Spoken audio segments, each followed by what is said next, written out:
जय हिंद प्यारे बच्चों, कैसे हैं आप सभी। उम्मीद करते हैं कि आप लोग सब अच्छे से होंगे और मन लगाकर पढ़ाई कर रहे होंगे। और कहीं ना कहीं प्यारे बच्चे आप अपने इंग्लिश क्लास का भी इंतजार कर रहे थे। यहाँ मेरे प्यारे बच्चों आपका इंतजार खत्म होता है। हम दीपक शर्मा एक बार तहे दिल से सारे प्यारे बच्चों का बहुत बहुत स्वागत करते हैं आपके अपने प्यारे से प्लेटफॉर्म पे, टारगेट बोर्ड पे।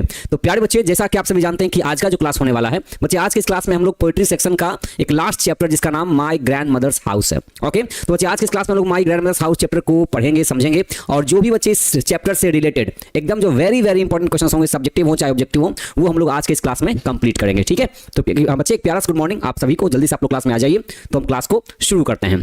ओके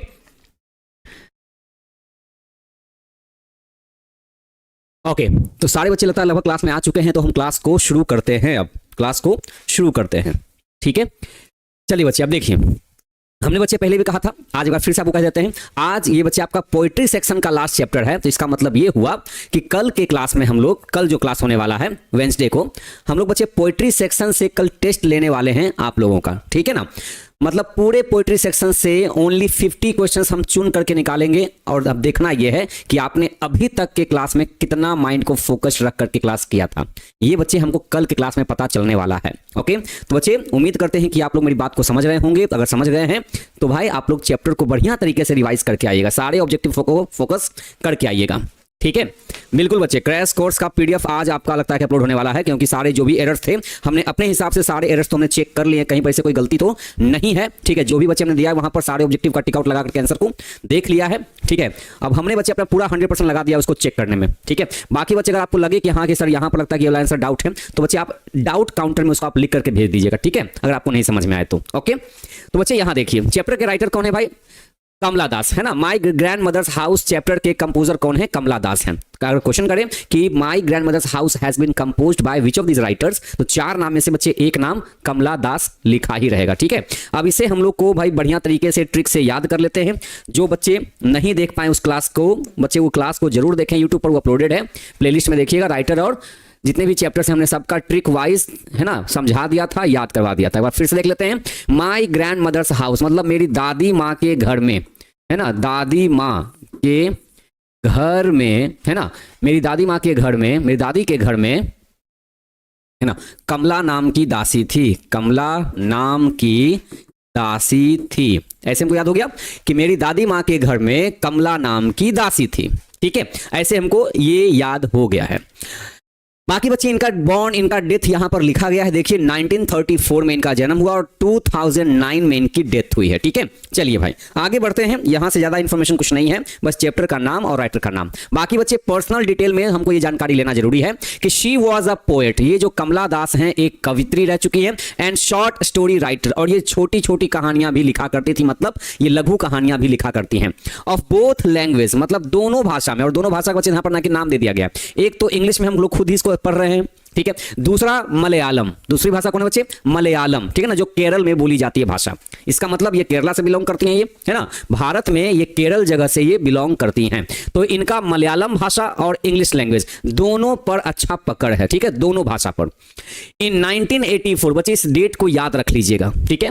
इन 1984 में कमला दास वॉज शॉर्ट लिस्टेड, मतलब इनका नाम चुना गया था, इनका नाम चुना गया था, ठीक है, शॉर्टलिस्ट किया गया था इनके नाम को, इनके नाम को चुना गया था। किस चीज के लिए?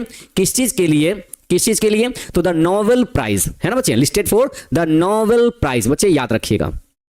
नोबेल प्राइज अगर पूछे कि किनको किनको मिला था, तो रेनबो पार्ट 2 में हमने आपको समझाया था। 1938 में पर्लेस बक को मिला था, 1948 में टीएस एलियट को मिला था, है ना, 1950 में बर्ट्रैंड रसेल को मिला था, और 1964 में फिर किनको मिला था? मार्टिन लूथर किंग जूनियर को, ठीक है। बाकी बच्चे क्वेश्चन ये करे कि किनका नाम शॉर्टलिस्ट किया गया था नोबेल प्राइज के लिए, आप कहिएगा कमला दास जी का, ठीक है। और किस चीज के लिए भाई? तो लिटरेचर के लिए, मतलब लेखन कला के लिए, साहित्य के लिए, ठीक है। चलिए, तो यहां से बच्चे अगर क्वेश्चन पूछा है तो आप आराम से बना सकते हैं, है ना। चलिए चलिए, सारे बच्चों को मेरा भी प्रणाम हमारी तरफ से। अब यहां देखिए बच्चे, हर important volumes of words in English include, मतलब अंग्रेजी भाषा में इन्होंने जो जो इंपॉर्टेंट जो कविताएं लिखी हैं ना बच्चे, उनका नाम यहां सामने दिया गया है। अब आप कहेंगे सर इतना कुछ याद करना पड़ेगा क्या? तो बच्चे एक नजर तो आपको देखना ही पड़ेगा इसको, लेकिन हम कह रहे हैं बच्चे आपको कि इस वाले पॉइंट पर और इस वाले पॉइंट पर थोड़ा ज्यादा पकड़ बनाइएगा, ठीक है ना। इन दोनों को थोड़ा ज्यादा अच्छे ढंग से देख लीजिएगा। पूछा जाए एग्जाम में द ओल्ड प्ले हाउस किनका लिखा हुआ है, कहिएगा कमला दास जी का। समर इन कोलकाता किनका लिखा हुआ है, तो कमला दास जी। तो यहां पर ये दो क्वेश्चन है ना एग्जाम में देखे जा चुके हैं, बाकी तो नहीं देखे गए हैं, लेकिन हाँ ये दोनों देखे गए हैं। तो देखिए बच्चे, यहां भी देखिए, वहां माय ग्रैंड मदर्स हाउस लिखा हुआ था, यहां भी देखिए हाउस लिखा हुआ था। हमने कहा है कि एग्जाम में हाउस मतलब घर, डोर मतलब दरवाजा, विंडो मतलब खिड़की, इसकी चर्चा करने का मतलब ही है अपना single chapter my grandmother's house. मतलब कहीं पर भी सवाल कर दे कि ये डोर से लिया गया, चाहे विंडो से चाहे हाउस से क्वेश्चन हो, समझ जाइए वो my grandmother's house chapter से लिया गया है और इसके राइटर कमला दास जी हैं, ठीक है। तो बच्चे याद रखिएगा। और समर इन कोलकाता है ना, आप इसको ऐसे याद कर लीजिए। देखिए समर इन कोलकाता, एग्जाम में पूछा कि समर इन कोलकाता किनका लिखा हुआ है, मान लीजिए दिमाग से निकल गया, तो दिमाग से कब निकलेगा, जब ट्रिक नहीं रहेगा। तो देखिए यहाँ पर ट्रिक लगा देते हैं यहाँ पर, है ना। समर का मतलब क्या होगा, देखिए गर्मी का मौसम हो गया, है ना। तो गर्मी के मौसम में जब छुट्टी होती है, गर्मी के मौसम में जब छुट्टी होती है तो लोग शहर से कहाँ चले जाते हैं, अपने गाँव में चले जाते हैं, दादी के घर चले जाते हैं, दादी या नानी के घर चले जाते हैं। तो हम लोग ऐसे याद रखेंगे कि गर्मी के मौसम में छुट्टी होने पर हम लोग नानी दादी के घर चले जाते हैं। तो माई ग्रैंड मदर्स हाउस, ठीक है। चलिए बच्चे, यहां तो याद हो गया हम लोग को। अब ये वाला भी आगे बढ़ते हैं। कमला दास जी के बारे में कुछ और बातें कही गई हैं। कमला दास जी की जितनी भी कविताएं ये लिखी हुई हैं आर प्राइमरली ऑटोबायोग्राफिकल, मतलब इनके जो भी कविताएं हैं ये सब इनके अपने जीवन कथा से ली गई है, ठीक है, अपनी जीवनी से ली गई है, खुद की जीवनी से, ठीक है। इनकी जितनी भी कविताएं हैं वो सब इनके जीवन से रिलेटेड है। ये बाकी लोगों के बारे में नहीं लिखते, अपने जीवन में इनकी जो जो घटनाएं घटी हैं ना उससे रिलेटेड ही ये कविताएं लिखते हैं। इसीलिए इनकी कविताएं मुख्य रूप से क्या मानी जाती हैं, ऑटोबायोग्राफिकल। बायोग्राफिकल का मतलब दूसरे का जीवन, ऑटोबायोग्राफिकल, ऑटो मतलब खुद, मतलब सेल्फ, स्वयं। तो स्वयं के जीवन से ली गई कविताएं ये लिखते थे ये, ओके। एंड हर थीम, और इनकी कविताओं में जो विषय होता है, लिखने का होता है ना, एक सब्जेक्ट होता है कि हम इस सब्जेक्ट पर, इस विषय पर हम कविता लिख रहे हैं, तो इनकी कविताओं का जो मुख्य जो सब्जेक्ट होता है, जो विषय होता है, जो थीम होता है, वो किन किन चीजों पर बेस्ड रहता है, आधारित रहता है। तो देखिए उसमें आपको लव के बारे में, ठीक है, love of a lonely heart, मतलब एक खाली खाली जो इंसान होता है ना, अकेला इंसान, है ना, तो उसका जो प्यार है, एक खाली खाली इंसान का, एक ऐसा इंसान जिसका मन खाली खाली है, उसका दिल उदास है, अकेला फील कर रहा है, तो उसके प्यार के बारे में विषय आपको यहां पर दिखाई दे देगा। Love with never ending passion, और भी लव के बारे में, एक तो हो गया खाली खाली दिल वाले इंसान का प्यार, दूसरा हो गया love with never ending passion, मतलब एक प्यार जो है जब वो जुनून बन जाता है ना, एक प्यार जब जुनून बन जाता है तो उस विषय पर भी ये लिखती हैं। ये लस्ट पर लिखती हैं, मतलब होता है ना कि एक वासना होती है ना, एक मतलब एक ऐसी भूख जो कभी मिट नहीं सकती है, उसके ऊपर भी ये कविताएं लिखते हैं। और लालच, क्या लिखते हैं ये, लालच, ठीक है, लालच के बारे में भी अपनी कविताओं में ये जिक्र करते हैं। एंड हंगर, वैसे भूख को, है ना, वैसे भूख जो कि नेवर सैटिएट, मतलब कभी भी मिट नहीं सकता है, मिट नहीं सकता है। तो कभी ना मिट सकने वाले ऐसे भूख को, ऐसे लालच को, ऐसी वासना को, ऐसे जुनून को, ऐसे, है ना, एक खाली मन को, तो इन सब के बारे में कविताओं में अपना ये जिक्र करते हैं ये, ओके। चलिए, हाँ बिल्कुल बच्चे, याद हो गया आपको कि मेरी दादी माँ के घर में कमला नाम की दासी थी, बहुत बढ़िया। समर इन कोलकाता याद कैसे रखिएगा कि समर के मौसम में, गर्मी के मौसम में हम लोग दादी नानी के घर चले जाते हैं, है ना। और पूछ देगा द ओल्ड प्ले हाउस किनका लिखा हुआ है, तो भाई वहां तो हाउस साफ साफ लिख दिया, तो हाउस वाले वर्ड को क्या करेंगे, माय ग्रैंडमदर हाउस के साथ में उसको जोड़ देंगे, तो ऐसे भी हमको याद हो जाएगा। अब यहां से बच्चे आपकी शुरू होती है पोअम, ठीक है, मतलब कविता। चलिए, तो ये जो कमला दास जी हैं, इस पर्टिकुलर पोअम में इन्होंने क्या दिखाया है कि अपने इस पोअम को दो पार्ट में बांट दिया है, इस पूरी कविता को दो हिस्सा में बांटा है। पहला जो हिस्सा जो लिखती है कविता में ना, जो आगे का जो पैराग्राफ है, इसमें ये कहती हैं कि अपने बचपन के बारे में, ठीक है, अपने बचपन के बारे में, कि जब मैं छोटी बच्ची थी ना, तो जब मैं छोटी बच्ची थी तो मैं अपने दादी माँ के घर में रहती थी या फिर अपने नानी माँ के घर में रहती थी, तो जहां मुझे बहुत सारा प्यार मुझे मिलता था। अब छोटी बच्ची है ना, उस टाइम की इन्होंने यादों को यहाँ पर शेयर किया है, थोड़ा नॉस्टैल्जिक हो गई है, नॉस्टैल्जिया में चली गई, मतलब यादों में खो गई हैं। उसके बाद अपने प्रेजेंट कंडीशन के बारे में भी बताती हैं कि भाई एक वो जमाना था जब मैं छोटी बच्ची थी, मुझे उतना प्यार करने वाली मेरी एक दादी थी, एक नानी थी, और आज का जो मेरा हालत है, मैं वो प्यार, है ना, ढूंढने के लिए, है ना, दर बदर फिरती रहती हूं, लेकिन वैसा निस्वार्थ प्रेम, वैसा सेल्फलेस लव मुझे आज तक कोई नहीं दे पाया है, ओके। तो बच्चे, इस कविता को हम लोग यहां से लाइन बाय लाइन पढ़ते हैं, क्योंकि देखिए लाइन बाय लाइन पढ़ने से क्या होता है ना कि हमारे जो भी ऑब्जेक्टिव क्वेश्चंस होते हैं वो सब ऑटोमेटिकली क्लास में ही याद हो जाते हैं। खाली बस एक दो बार रिवीजन करेंगे तो बस एग्जाम तक ऐसे ही एकदम उड़ करके पहुंच जाएंगे। है ना। चलिए, there is a house now far away, क्या कहते हैं ये, देयर इज अ हाउस मतलब एक घर है, आज भी वो घर है, सीधे ऐसे कह रही हैं कमला दास कि आज भी एक घर है लेकिन अब मेरी नजरों से वो दूर हो गया है। नाउ फार अवे, अब वो मेरी नजर से काफी दूर हो चुका है वो घर। आज भी वो घर है लेकिन मेरी नजर से दूर हो चुका है, या मतलब मैं उससे दूर हो चुकी हूं। वो घर जहां, बच्चे कविता बहुत छोटी सी है लेकिन नॉस्टैल्जिक है, यादों में आपको लेके चला जाएगा, ठीक है, समझिएगा। देयर इज अ हाउस, एक घर है आज भी, बट नाउ फार अवे, लेकिन वो दूर चला गया है, अब वो घर मुझसे दूर हो गया है। वो घर जहां वंस, जहां कभी मुझे आई रिसीव्ड लव, जहां कभी मुझे प्यार नसीब होता था, प्यार नसीब होता था, ठीक है, यहां जहां कभी प्यार मुझे मिलता था।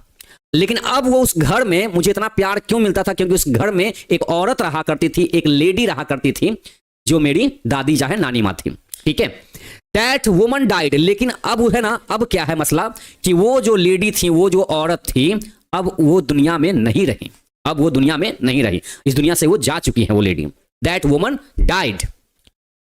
The house withdrew into silence, और उस औरत के जाने से, उस घर से जाने से, वो जो घर है, वो वाला जो घर है ना, वो जो घर है, विड्रू इनटू साइलेंस मतलब सन्नाटा में छा गया, मतलब सन्नाटा छा गया है उस घर में, सन्नाटा छा गया है उस घर में।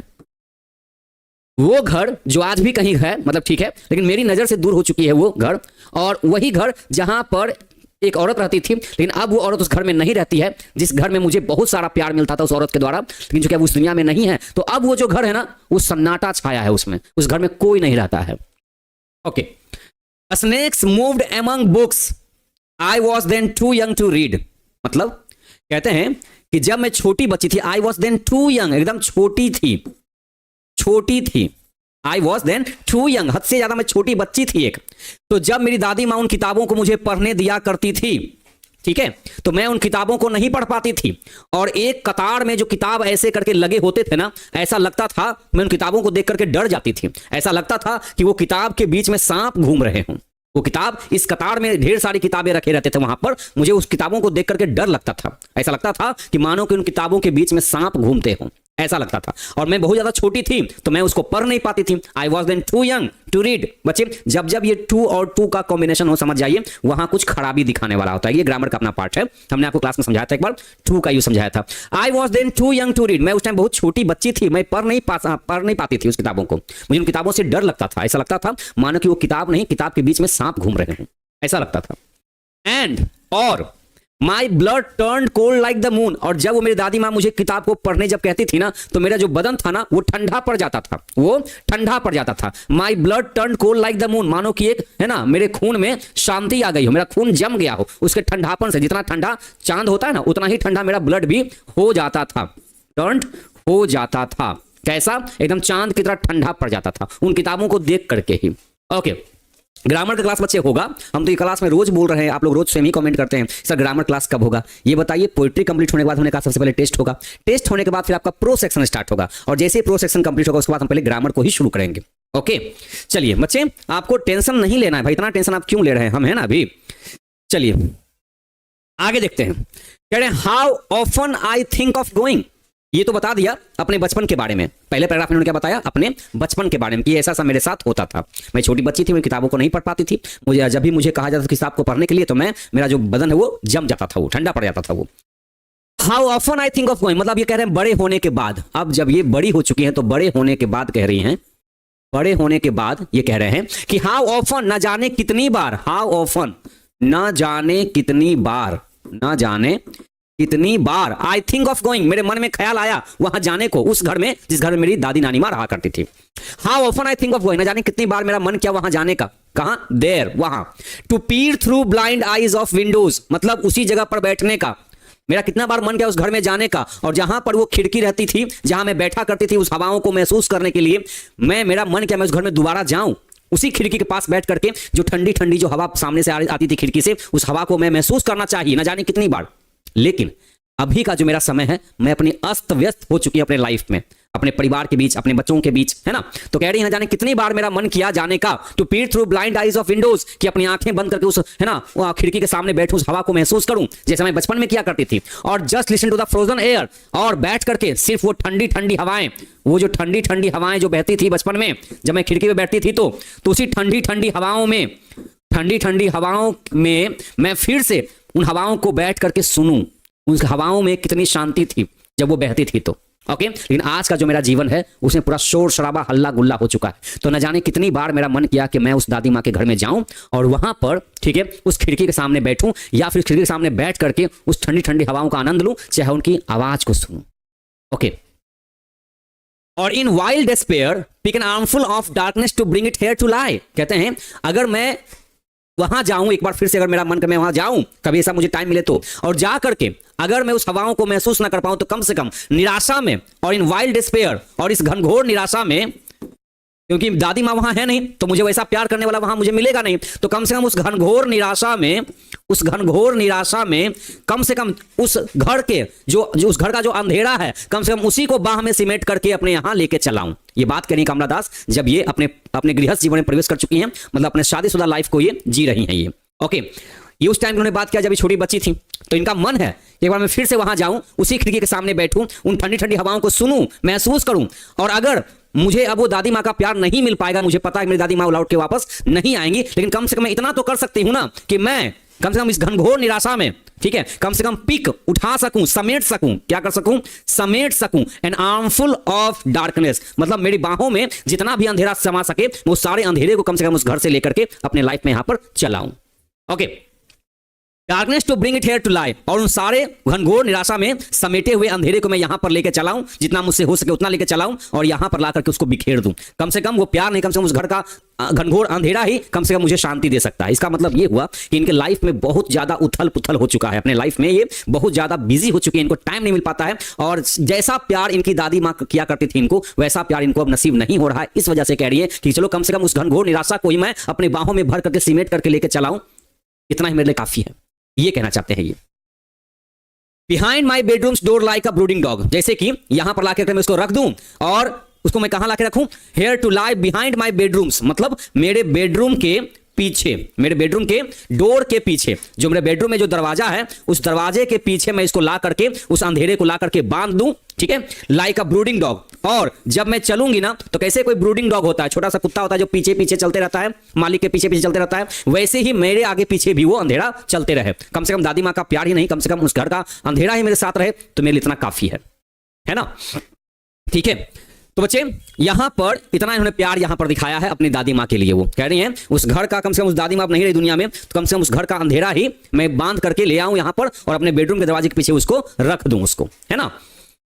You can not believe darling, ये अपने रीडर्स को कह रहे हैं कमला दास, जो हम लोग पढ़ रहे हैं, हम लोग कह रहे हैं कि you can not believe darling, प्रिय तुम विश्वास नहीं कर सकते हो, ये हम रीडर्स को कह रहे हैं, ये जो हम लोग कविता पढ़ रहे हैं, कि आप बिलीव नहीं कर पाओगे, कैन यू, क्या बिलीव कर सकते हो, that I lived in such a house, कि मैं कभी ऐसे घर में रहा करती थी, क्या आपको बिलीव होगा, है ना। जो आज के डेट में मैं वैसे प्यार, वैसे निस्वार्थ प्यार, प्रेम को, प्यार को पाने के लिए मैं दर बदर भटकती हूं, वैसा प्यार मुझे कभी उस घर में मिलता था, क्या आप बिलीव कर सकते हो। ये कह रहे हैं you can not believe darling, can you that I lived, कि मैं रहा करती थी, मैं रहा करती थी ऐसे एक घर में, ऐसे एक घर में, such a house, and was proud, और मैं उस घर में ना अपने आप में बहुत गौरवान्वित महसूस करती थी।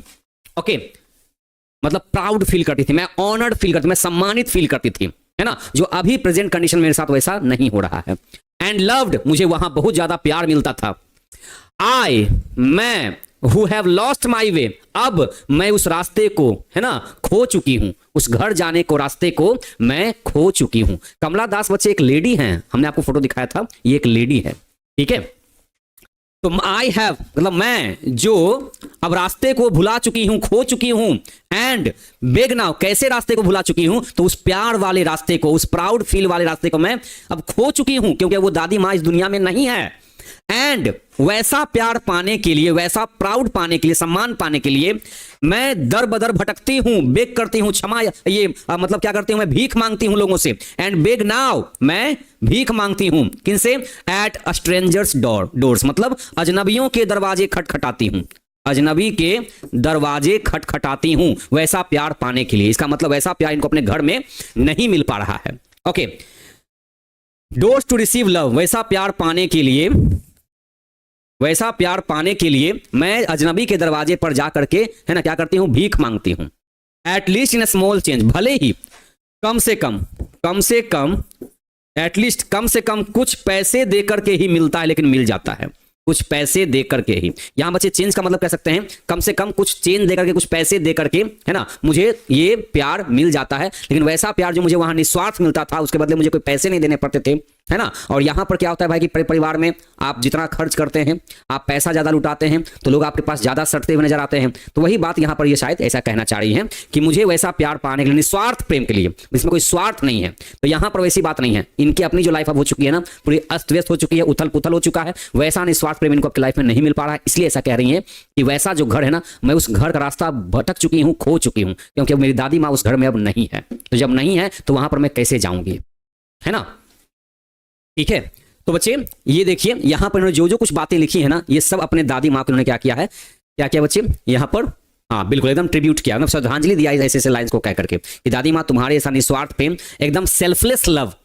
और सही बात है, आज के डेट में सेल्फलेस लव को पाना बहुत ज्यादा मुश्किल होता है। नहीं तो दुनिया तो भाई खाली पैसे के पीछे भागे जा रही है। आपके पास पैसा है, लोग आपके करीब आते हैं, पैसा हटते ही लोग आपसे सीधे अलग हो जाते हैं, है ना। लेकिन माँ बाप का जो प्यार होता है वो आज भी वैसा ही रहता है, एकदम सेल्फलेस, समझ गए, एकदम सेल्फलेस। ठीक है, चलिए आगे बढ़ते हैं बच्चे। अब देखिए बच्चे, पोअम बहुत ही छोटी सी कविता थी ये वाली, है ना। अब देखिए बच्चे, यहां से जहां जहां से ऑब्जेक्टिव हो सकता है ना, वहां देखिए क्या क्या ऑब्जेक्टिव हो सकता है।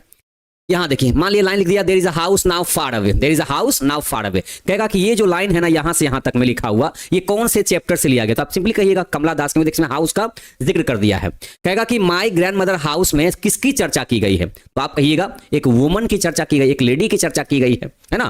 क्वेश्चन पूछ देगा कि वो जो सांप जो ऐसा लग रहा था उनको, कमला दास को, कि भाई उस किताबों के बीच में सांप घुमा करते थे, तो ये सांप किस चीज के बीच में घुमा करते थे। एमंग का मतलब के बीच में, किसके बीच में सांप घूमते हुए दिखाई ऐसा दे रहे थे, तो आप कहिएगा किताबों के बीच में, है ना। चलिए, और कहेगा कि भाई Kamala Das blood turn cold like the dash, कि कमला दास का जो खून था वो जम जाता था किसकी तरफ। तो यहां बच्चे ऑप्शन हटा देगा, कहेगा मून सन, ऐसा लिख देगा। ठीक है, तो कहेगा यहाँ पर आंसर क्या हो जाएगा, मून हो जाएगा। अब देखिए यहां से अगर क्वेश्चन करना होगा तो क्या कहेगा यहाँ पर, है ना। यहां देखिए सीधे लिखेगा to peer through blind eyes of windows, ये लाइन यहां से उठा करके यहां तक रखेगा और कहेगा this line has been taken from, ये जो लाइन है वो कौन से चैप्टर से लिया गया है या फिर किनके द्वारा कंपोज किया गया है ना। तो बच्चे हमने कहा था कि कहीं पर भी देखिए विंडो की बात करें, डोर की बात करें, हाउस की बात करें, अपना सिंगल 1 in 1 चैप्टर अपना कौन सा, माई ग्रैंडमदर्स हाउस, कंपोज्ड बाय कमला दास। ठीक है, ओके। फिर बच्चे यहां कहेगा कि behind my bedrooms door like a brooding, और यहां कर देगा डॉट डॉट डॉट। अब यहां पर ऑप्शन आपको दे देगा, कैट दे देगा, डॉग दे देगा, डोंकी दे देगा, है ना, काउ दे देगा। तो भाई हमारा ऑप्शन क्या हो जाएगा, ब्रूडिंग डॉग, मतलब पीछे पीछे घूमने वाला जो कुत्ता होता है ना, वो कह सकते हैं आप। ओके,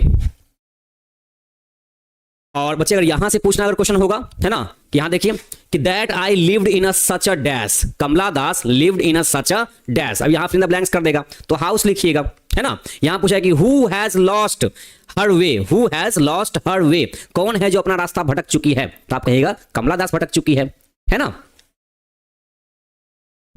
हाँ बिल्कुल बच्चे, एकदम सही बात यहां पर है। ठीक है, ये सारे लाइंस डेडिकेट किए गए हैं अपनी दादी माँ को। अब बच्चे यहां से सब्जेक्टिव क्वेश्चन देखिएगा, यहां से आपको ना ऑब्जेक्टिव क्वेश्चन में हेल्प मिल जाएगा। देखिए कह रहा है कि व्हाट हैपेंड, ऐसा क्या हुआ, टू द हाउस, उस घर के साथ क्या हुआ, after her grand mother died, मतलब कमला दास जी की दादी माँ की मौत के बाद, क्या बोला, after her grand mother died, उनकी दादी माँ के मरने के बाद उस घर के साथ क्या हुआ। तो यही तो यहां बताया गया था, है ना, कि after the death of grand mother, after the के बाद, किसके बाद, मौत के बाद, किसके मौत के बाद, तो दादी माँ के मौत के बाद वो जो घर है, द हाउस वॉज डिजर्टेड, वो सुनसान पड़ गया, सन्नाटा छा गया उसमें, डिजर्टेड हो गया, and it went into silence, और ये सन्नाटे में बदल गया, एकदम शांति में बदल गया, ये है ना। इट वेंट इनटू, ये हो गया बदल गया, वेंट इनटू बदल गया किसमें, सन्नाटे में। तो अब यहां से अगर मान लिया ऑब्जेक्टिव क्वेश्चन बच्चे पूछना होगा तो आप कह सकते हैं, देखिए डिजर्टेड हो गया, चाहे साइलेंस में बदल गया, उस घर के साथ ये हो गया। Okay, next one, what does she want, what does she want, she मतलब कमला दास, केडी, ठीक है, कमला दास। तो what does KD want from strangers, does she get it? Kamala Das stranger से, अजनबियों से वो क्या चाहती हैं, वो है ना, डज शी गेट इट, और क्या उनको मिल जाता है जो वो चाहती हैं? तो वो अजनबियों से वो क्या चाहती हैं, वो यर्न्स करती हैं। यर्न्स का मतलब चाहत रखती हैं वो, है ना। शी यर्न्स फॉर लव, उनको प्यार की चाहत है। कैसे प्यार की चाहत है? वो प्यार की चाहत है जैसा प्यार उनकी दादी माँ एकदम सेल्फलेस करती थी, निस्वार्थ भाव से करती थी, है ना। तो शी यर्न्स फॉर लव, उनको वैसे प्यार की चाहत है। एंड बेक्स इट, और इसके बदले वो बेक करती है, मतलब कि, है ना, क्या मांगती है, वो भीख मांगती है वो। इट इवन फ्रॉम स्ट्रेंजर्स, वो खाने की भूख नहीं मांगती है, वो वैसे प्यार की भूखी हैं जैसा प्यार उनकी दादी माँ कभी उनको किया करती थी। वैसा ही प्यार ये बेक करती हैं, किससे? यहां तक कि अजनबियों से भी, है ना। अनफॉर्चुनेटली, दूसरा क्वेश्चन किया कि डज शी गेट इट, क्या उनको ऐसा प्यार मिल जाता है जो वो खोजती हैं? तो अनफॉर्चुनेटली, लेकिन दुर्भाग्यवश, है ना, दुर्भाग्यवश, अनफॉर्चुनेटली, नोबडी, ऐसा कोई है ही नहीं, कोई नहीं है ना, ऐसा कोई नहीं है जो उनके इस खाली मन को, है ना, भर सके। कैसे? उसी प्यार के साथ जैसा प्यार उनकी दादी मां किया करती थी उनको, ठीक है। नेक्स्ट बच्चे यहां पढ़ते हैं, is the speaker satisfied with her present life? ये बताइए, पूछ रहा है सवाल कि क्या ये जो वक्ता हैं, मतलब ये जो पोएटिस हैं, कवित्री हैं कमला दास, क्या ये संतुष्ट हैं, सेटिस्फाइड हैं क्या? संतुष्ट हैं क्या ये अपने वर्तमान जीवन के साथ? नहीं, इसका सिंपल आंसर निकलेगा नहीं। अगर संतुष्ट होती तो ऐसी बात क्यों लिखती? ऐसी बात ये क्यों लिखती कि मुझे वैसा प्यार पाने के लिए अजनबियों के दरवाजे खटखटाने पड़ते हैं? वैसा आखिर क्यों लिखती? इसका मतलब अपने प्रेजेंट लाइफ के साथ ये बिल्कुल संतुष्ट नहीं है ना। तो द स्पीकर जो पोएट है इज नॉट सेटिस्फाइड, संतुष्ट नहीं है अपने वर्तमान जीवन के साथ, विद हर प्रेजेंट लाइफ, अपने वर्तमान जीवन के साथ ये खुश संतुष्ट नहीं है। She is hungry for love, वो प्यार की भूखी हैं, वैसा प्यार जो उनकी दादी मां किया करती थी, सेल्फलेस लव।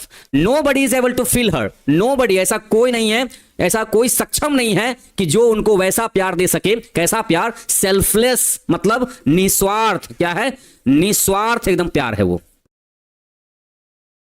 निस्वार्थ प्रेम जो उनको दे सके। एंड प्योर लव, एकदम सच्चा प्यार, प्योर लव।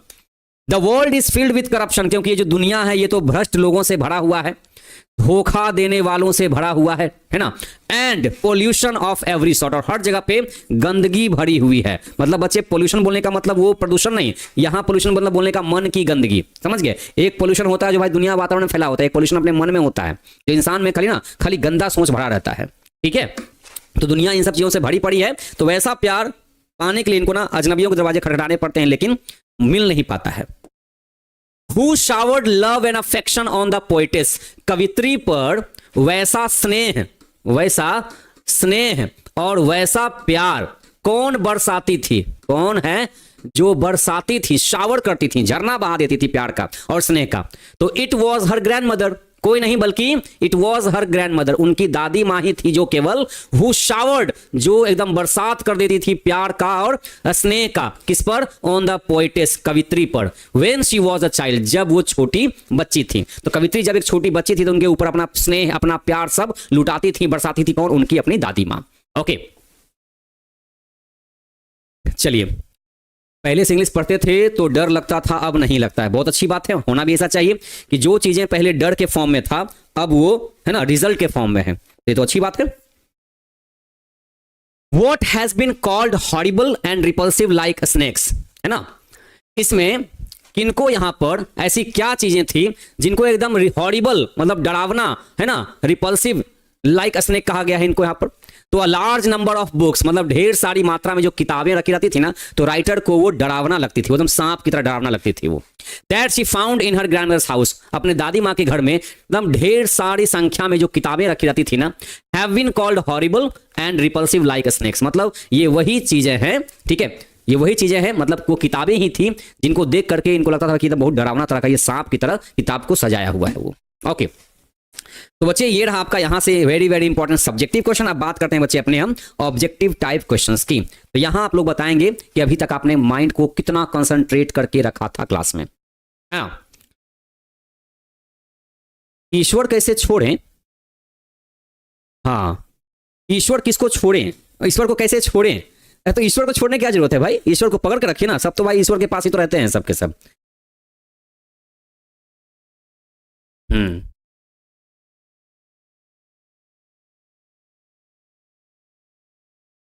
ओके, बिल्कुल सही बात बच्चे, हेल्पिंग वर्ब से अगर शुरू हुआ है तो यस या नो क्वेश्चन नंबर होगा, बिल्कुल सही बात है। लेकिन बच्चे आप उनको चाहे तो वैसे भी लिख सकते हैं, ठीक है ना, कोई दिक्कत नहीं है। बिल्कुल बच्चे, मॉडल पेपर भी करवाएंगे हम, है ना, PYQ प्रीवियस क्वेश्चन बैंक, वो सब भी करवाया जाएगा। लेकिन बच्चे सबसे पहले अपना एक जो क्रैश कोर्स का बच्चे जो सिलेबस है ना, पहले वो तरीके से हम पढ़ा लेते हैं, ठीक है ना। चलिए, हाँ चलिए बच्चे बताइएगा। Kamala Das has earned a respectable place in both English and dash literature. अंग्रेजी भाषा के साथ इनको और कौन सी भाषा पे पकड़ थी, तो हम कहेंगे मलयालम भाषा पे, ये ठीक है, ये मलयालम भाषा पे। Next number 2, who wrote the old play house and other poems. इन चार में से किन्होंने इस कंपोजिशन को लिखा है, the old play house and the other poems, ठीक है। तो हमने बच्चे कहा था, हमने कहा था, हाँ चलिए भाई, आप ये देखना है कि आप कितना पकड़ के लाते हैं ये।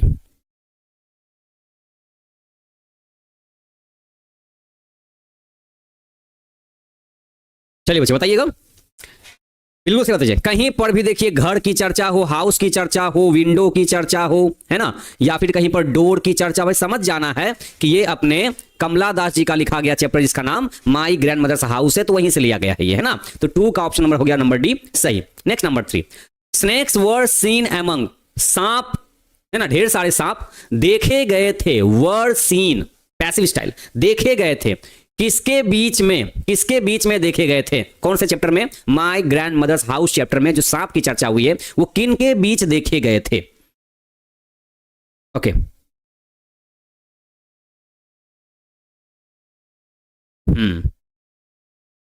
चलिए, हाँ बिल्कुल अच्छे, सही जवाब एकदम है, किताबों के बीच में देखे गए थे। 3 का आपने ऑप्शन दिया है नंबर बी, बिल्कुल करेक्ट ऑप्शन है। चलिए भाई, इसका मतलब कि आप लिखे गए क्वेश्चन को आराम से पकड़ पा रहे हैं कि यहां पर एग्जैक्टली पूछ क्या रहा है। बस यही तो चाहिए एग्जाम में कि आप क्वेश्चन को पकड़ ले रहे हैं। तो आंसर तो ऑलरेडी जुबान पर है, मेनली होता है बच्चों को दिक्कत की क्वेश्चन को पकड़ना, है ना, कि क्वेश्चन में पूछना क्या चाहता है। कमला दास रिमेंबर्स, अब देखिए रिमेंबर कॉमन सा वर्ड है, सबको पता हुआ, याद करना होता है। तो कमला दास याद करती हैं उन खुशनुमा दिनों को, है ना, उन सुख भरे दिनों को जो वो स्पेंड करती थी, जो वो व्यतीत करती थी, बिताती थी, कहां पर, in the sweet company of her, है ना, अपने उस प्यार के साथ में, कौन से प्यार के साथ, अपनी अपनी अपनी दादी माँ के प्यार के वो साथ में, उन हाँ हंसी खुशी वाले दिन को याद करती है वो। ओके, नेक्स्ट वन नंबर 5, देखिए बच्चे, फिलहाल जिन जिन का अंग्रेजी बहुत ज्यादा कमजोर, उनको लगता है भाई हम अंग्रेजी में बहुत कमजोर है, तो बच्चे अभी अंग्रेजी को मजबूत करने का टाइम नहीं बच्चे, अभी टाइम है कि हम एग्जाम में अच्छा मार्क्स कैसे स्कोर करें, क्योंकि एक ही बार एग्जाम देना है और एक ही बार मार्कशीट बनेगा, है ना। चलिए बच्चे, हाँ ठीक है, जल्दी कर देते हैं। बच्चा कह रहा है सर जल्दी करा दीजिए सर, भंडारा में जाना है। ठीक है, कोई बात नहीं है, जाइएगा तो भाई हमारे लिए क्या आइएगा, ऐसा नहीं खाली हाथ चलाइएगा खाली अलग से। हाँ बिल्कुल बच्चे, बुक से अलग क्वेश्चन में बच्चे हम कुछ नहीं कराते हैं। देखिए बुक से अलग हो सकता है क्या, सिलेबस से अलग है क्या, सिलेबस से अलग है क्या बच्चे, नहीं ना। तो बच्चे हमने यहाँ पर क्वेश्चन आपको वही लेकर के आते हैं जो कि एग्जाम में देखे जाते हैं, ठीक है ना। चलिए भाई, सिलेबस से अलग क्वेश्चन नहीं बच्चे, बुक से आप कह सकते हैं कि हाँ क्वेश्चन को थोड़ा सा घुमा करके लाया गया था, वो अलग बात, लेकिन है तो सिलेबस का ही ना, सिलेबस से बाहर नहीं है। My grandmother's house is written by, अब देखिए मेरी दादी माँ के घर में, है ना, कमला नाम की दासी थी। देखिए एग्जैक्टली तो याद हो गया है, तो 5 का ए राइट आंसर है। Next, Kamala Das is an dash poetess. Kamala Das कैसी कवित्री हैं, फ्रेंच, ऑस्ट्रेलियन, इंडियन या डच, है ना। तो भाई साफ साफ है, जब मलयालम भाषा जानती हैं, अंग्रेजी भाषा जानती हैं ये, है ना। और यहां देखिए, अब एग्जाम में ऑप्शन आपको इंडियन दे दे तो भी सही, इंडियन ना दे करके बल्कि अगर आपको दे दे इंडो एंग्लियन, अगर दे दे इंडो एंग्लियन दे तो भी हमारा ऑप्शन बच्चे यहां पर सही माना जाएगा, ठीक है ना। तो एग्जाम में इंडियन लिखे चाहे इंडो एंग्लियन लिखे, वैसे राइटर जो है ना अपनी भाषा के साथ साथ अंग्रेजी भाषा में भी लिटरेचर लिखती हैं तो उनको हम इंडो एंग्लियन भी कह सकते हैं, ठीक है। चलिए आगे बढ़ते हैं बच्चे, number 7, Kamala Das is talking about his dash who is dead now. Kamala Das is talking about का मतलब चर्चा कर रही हैं, चर्चा करना। तो किनके बारे में चर्चा कर रही हैं जो कि अब डेड हो चुकी हैं, मतलब उनकी मौत हो चुकी है। तो कमला दास, देखिए चैप्टर का नाम ही है ग्रैंड मदर्स हाउस, तो भाई चर्चा भी तो ग्रैंड मदर के बारे में ही होना है ना। चलिए आगे बढ़ते हैं, नंबर 8 की तरफ बढ़ते हैं बच्चे। यहां लिखा गया the house went into silence due to the death of the dash. चलिए बच्चे इसे बना के दिखाइए आप लोग फटाफट जल्दी से, प्यारे बच्चे बनाइएगा। हाँ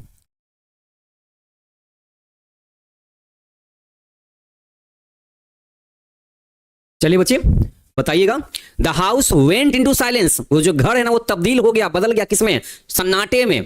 किसकी मौत के बाद, तो उस वुमन, कौन, उस वुमन मतलब उस लेडी, उस औरत के मरने के बाद, मतलब दादी माँ के मरने के बाद। नेक्स्ट, शी नोटिस्ड, शी मतलब कौन, कमला दास, ठीक है। तो शी नोटिस, कमला दास ने यहां पर नोटिस किया, है ना, क्या नोटिस किया, क्या ध्यान लगा उनको, किया dash behind the door of the bedroom, कि बेडरूम के दरवाजे के पीछे, जैसे कोई क्या हो गया, वॉर्म हो गया, कोई डॉग हो गया, शीप हो गया, चाहे गोट हो गया, है ना। तो इस चैप्टर में, is my grandmother's house chapter में जो चर्चा हुई है ना, एक तो सांप की चर्चा हुई और दूसरे बार में चर्चा किसी गई थी तो वो डॉग की चर्चा की गई थी। लगता है ये डॉग पीछा नहीं छोड़ने वाला है, डॉग कुछ ना कुछ चैप्टर में दिख ही जा रहा है, नहीं। हाँ चलिए, तो बच्चे ये रहा नंबर 9 का आंसर। अब बढ़ते हैं बच्चे क्वेश्चन नंबर 10 की तरफ। कहते हैं there to peer through blind eyes of windows और just listen to the frozen air. ये जो लाइन है, पर्टिकुलर लाइन, ये इज फ्रॉम मतलब ली गई है। तो एग्जाम में ऐसे ही पूछ सकता है ये लाइन कहां से लिया गया है, या फिर ये लाइन किनके द्वारा लिखा गया है, ऐसे भी कर सकता है ये। ओके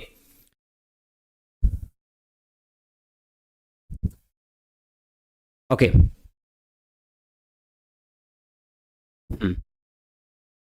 बिल्कुल बच्चे, हम जो समरी आपको देंगे आपको सिर्फ उतना ही याद करके जाना है, ठीक है, बिल्कुल उतना ही याद करके जाना है।